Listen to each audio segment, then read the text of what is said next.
जाणतात ना. ज्ञान हे माझं काय वैभव आहे, बहिरंग वैभव माझं नाही. कुणी पुत्र मित्र कुणी माझ्या बरोबर येत नाही. इष्टोपमध्ये सांगितलं नाही का, वपुग्रहम धनम दारा पुत्रा मित्राने शत्रवा सर्वता अन्य स्वभावी मूढस्वामी प्रपद्धते. आपण मूढ अज्ञानी संसारी जीव काय करतो, हे सगळं पुत्र पती मुली धन दौलत माझा मानून बसले म्हणून तरी मला दुःख आलेले. पण हे माझं नाहीच. घेऊन जातात का मी सगळ्यांना हे वैभवाला, संसारचं वैभव घेऊन जातात का? पण नाही. माझ्यामध्ये अनंत गुणाचं वैभव आहे. ते भवभवमध्ये माझ्यामध्ये येतात. पण त्याच्याकडे मी आतापर्यंत कधी वळून पाहिले नाही. म्हणून हा संसाराचं दुःख आहे. आता संसाराचं दुःख नको. आता हा संसाराचं समय आपल्याला संपवायचं जवळ आलेले, म्हणून तुम्ही इथं आलेले माताजी जवळ. कारण का असं भव्य जीवालाच भेटतो असं उपदेश. आयरे घरे कुणाला भेटत नाही तो. बरोबर. उत्कृष्ट भाव केलेले, मला इथं जायचंय, मला सल्लेखन साधायचंय. खूप लोक इथे येऊन असंच साधलेले. माताजी सुद्धा आता परवाच 15 दिवसाच्या आधीच उत्कृष्ट सल्लेखन साधले ते. त्यांना तर खूप म्हणजे तुमच्यापेक्षा जास्त वेदना होतो. पण शरीराची वेदना खूप खूप वर्षापासून वेदना होतो त्यांना.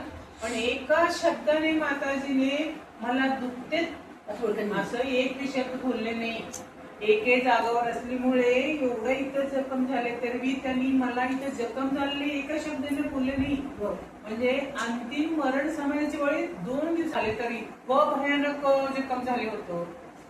त्यांनी कुणाला एका साईडला झोपत होतं त्यांनी, आणि कुणाला त्यांनी एका शब्दाने बोललं नाही. एवढं तर वेदना सहन केले माताजीने.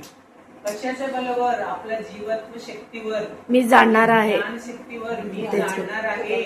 पण हे कर्म केलेले आपणच अज्ञानावस्थेमध्ये केलेले, हे काय करावं लागेल मला?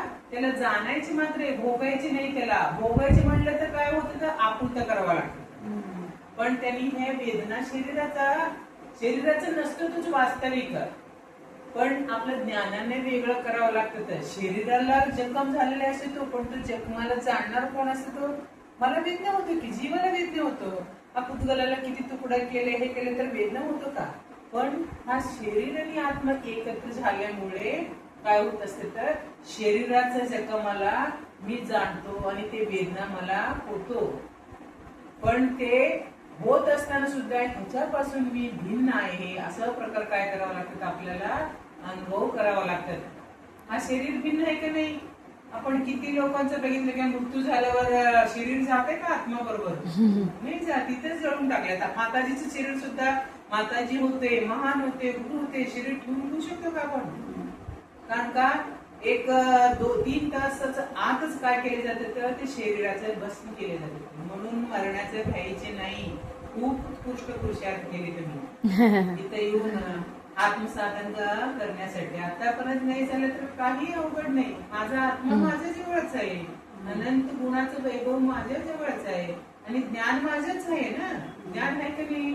मी बाहेरच्या पदार्थाला जाणतो का नाही? हे मुलगी आहे, माझा पती आहे, हे भिंत आहे, वस्तू आहे, माझं घर आहे, हे सगळं सांगतात का नाही? त्याला कोण जाणते? मी ज्ञानवान भगवान आत्मा मी जाणते. पण त्याला जाणतो म्हणून तर मला का नाही जाणत नाही? ज्ञानाद्वारेच निर्णय करायचे. मी आहे भगवानात. बाकीचं काय लक्षात आलं तर कुणी आपल्याला तू मूर्ख आहे, तुला काय ज्ञान नाही म्हटलं तर राग येतो की? कारण का तो स्वतःला ज्ञानी मानतो. स्वतःला ज्ञानी मानतो म्हणून तर त्याला राग येतो.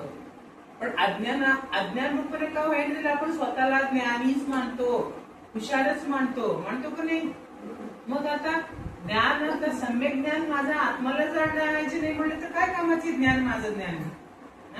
स्वयंपाक करायचा आणि मी नाही जेवले, लोकांना उपास खाऊ घातले, मग आपलं पोट भरते का? नाही. अनादी काळापासून परद्रव्याला जाणत आले, पण स्वतःला नाही जाणले तर मी सुखी राहील का? हा सिद्धांत आहे. काही शास्त्र ऐकायचं हे करायची गरज नाही. मी ज्ञानवान आहे, मी आनंदमय आहे, अनंत सुखाचं वैभव, अनंत गुणाचं वैभव आहे, अनंत गुणाचं ज्ञानाचा कार्य माझ्यामध्ये काय असतो होत असतो. सम्यक दर्शन, सम्यक ज्ञान, सम्यक हे 3 तर गोष्टी माहिती आहे ना. हा, समीचित श्रद्धा, विश्वास ठेवायचा. इथं आले म्हटलं तर जो देवशास्त्राचा अभ्यास केलेले आहे माताजी, त्यांनी ज्ञान झालेले, दीक्षा घेतलेले, पण त्यांनी सांगतात म्हटलं तर खोटं आहे का हे सगळं? नाही. म्हणून मी भगवान आत्मा आहे. भग म्हणजे काय? ज्ञान. आणि वान म्हणजे काय? ज्ञानाने सहित मी आत्मा आणि जीव आहे. एक चिंतन करायचं, काही नाही. मी ज्ञानवान आहे बस. आणि त्या ज्ञानाचं कार्य काय आहे? जाणणे. आणि आत्मा इंद्रियद्वारे दिसत नाही. दिसते का? नाही दिसत. ज्ञानानेच प्रतीती करावं लागते आत्माला. कसं आपल्याला कुणीतरी काय तर बोललं तर आम्ही कशाला प्रतीती करतो? सुखदुःखाचे.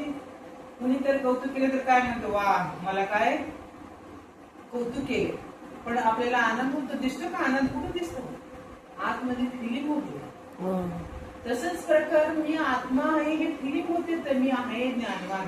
कारण काय हे सगळं जाणतो म्हणलं तर ज्ञान